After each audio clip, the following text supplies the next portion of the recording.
Mes frères et sœurs, bonjour et bienvenue sur Love in Caring Ministry. Nous sommes contents pour que nous ensemble avec nous matin jeudi 6 mai pour nous continuer à étudier la parole de Dieu. Nous avons étudié le leçon 6 qui a pour titre la postérité d'Abraham et verset de mémoire là nous joignons dans 1 Pierre 2 verset 9 qui dit vous au contraire vous êtes une race élue, un sacerdoce royal, une nation sainte, un peuple acquis afin que vous annonciez les vertus de celui qui vous a appelé des ténèbres à son admirable lumière. Je dis à nous pas étudier partie que nous gagnons pour jeudi, il gagne pour titre Israël spirituel. Et nous gagnons un verset pour que nous lisons pour jeudi, les trouver dans Galates chapitre 6, les versets 26 à 29. On invite nous à ouvrir la Bible, donc on va laisser le pour nous qui ça texte il dit. Il dit, à partir du verset 26, il dit, car vous êtes tous fils de Dieu par la foi en Jésus. Vous tous qui avez été baptisés en Christ, vous avez revêtu Christ. Il n'y a plus ni juif, ni grec, il n'y a plus ni esclave, ni libre, il n'y a plus ni homme, ni femme, car vous êtes tous un en Jésus-Christ. Et si vous êtes à Christ, vous êtes donc la postérité d'Abraham, héritier selon la promesse. Avant que nous rentrions dans le son, moi, invite nous pour un coup de prière. Éternel Dieu, nous venons devant encore pour étudier parole, avant de pardon, pour ça nous fait qui contre la parole, avant de Jésus, pour aider, pour permettre que l'esprit soit capable de diriger et aider pour que parole ça fait sens dans vie non et vie nous capable de transformer la salut. Nous prions comme ça au nom de Jésus. Amen. Nous voyons que quelle que soit erreur et c'est que ancien Israël là te connaît, bon Dieu pas jamais fini avec projet pour créer un peuple qui est fidèle pour servir. En fait, Ancien Testament, l'État paterne avec impatience pour que bon Dieu lui crée un Israël spirituel, encore qui fidèle, encore fidèle de croyants, juifs, païens, qui suivent, qui poursuivent le travail de prédication de l'évangile au monde entier. Et ça n'a pas donné naissance à l'église primitive. L'église primitive elle était formée de juifs, de gentils, des païens qui venaient à la conversion, donc qui viennent former l'église primitive. Et apôtre Paul, dans le texte que nous sommes liés, il parlait d'une promesse. De qui promesse que la fait référence si nous t'arrivons à Galates chapitre 3, verset 26 à 29, et particulièrement verset 29, là, on a insisté sur lui.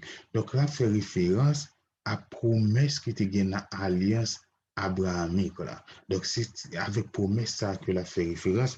Donc si on monde ou en Jésus, donc on fait partie de la postérité d'Abraham.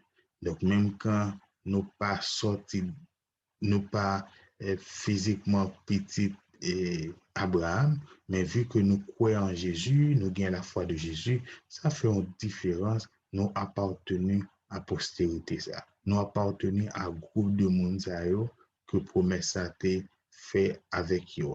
Et nous comprenons que qui est l'élément clé pour un monde capable fait partie ou bien héritier de promesse qui te gagne alliance. Nous avons besoin de verset 26 qui dit car vous êtes tous fils de Dieu par la foi en Jésus. Donc si que nous gagnons la foi en Jésus-Christ, nous sommes des héritiers de promesses qui étaient découlées de alliance que bon Dieu t'a fait avec Abraham. Donc, nous voyons qu'il y a une bagarre qui est importante dans la question de l'alliance. Bon Dieu, il abolit toute question de sexe, de nationalité, de statut social, parce que pas d'esclave, pas de libre, pas de juif, pas de gentil, tout le monde fait partie de promesse, tout le monde c'est héritier une fois qu'on accepte Jésus-Christ comme sauveur ou partager la foi de Jésus, ça fait une grande différence. Donc, question que nous avons posée, comment que un monde capable de faire un en Jésus? Pour un monde faire un en Jésus, vous obligé d'accepter, ou besoin d'accepter Jésus comme maître et sauveur et vivre par ça que Jésus attend de vous, par standard chrétien que Jésus gagne pour tout le monde qui a appelé pour suivre. Donc, nous besoin suivre, respecter les commandements de Dieu et le ça n'a fait en seul, n'a en Jésus-Christ parce que nous partageons les mêmes valeurs, ça que bon Dieu pas voulu, nous pas voulu tout, comportement que bon Dieu voulait que nous gagnions fait, nous gagnons. Donc, ça fait différence. Nous, c'est des mondes qui fait un en Jésus-Christ. En tant que fils d'Abraham, Christ lui venu, dans un sens particulier, héritier des richesses de l'alliance. Par le baptême, nous acquérir la parenté avec Christ. Donc, une fois que nous baptisés, nous gagnons parenté. Et par Jésus, nous gagnons droit pour que nous participions à la promesse qui était faite à Abraham. Son bagage qui est vraiment important. Ainsi, tout le monde, tout ça que bon Dieu te promet à Abraham, il a trouvé en Jésus-Christ. Et promesse ça est venu pas nous. Une fois que nous acceptons Jésus-Christ, promesse ça est venu pas nous. Non pas à cause de la nationalité, non pas à cause de la race ou du sexe, mais par la grâce que bon Dieu a accordée à nous par la foi.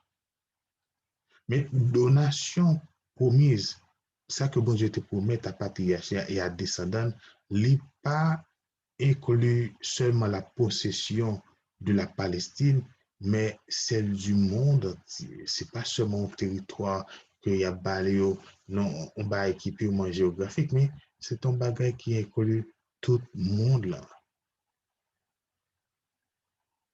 Donc, l'important pour que nous comprenions que écrit apôtre Paul là, il dit la promesse d'avoir le monde pour héritage fut faite à Abraham et à sa postérité, non pas en vertu de la loi, mais en vertu de la justice de la foi.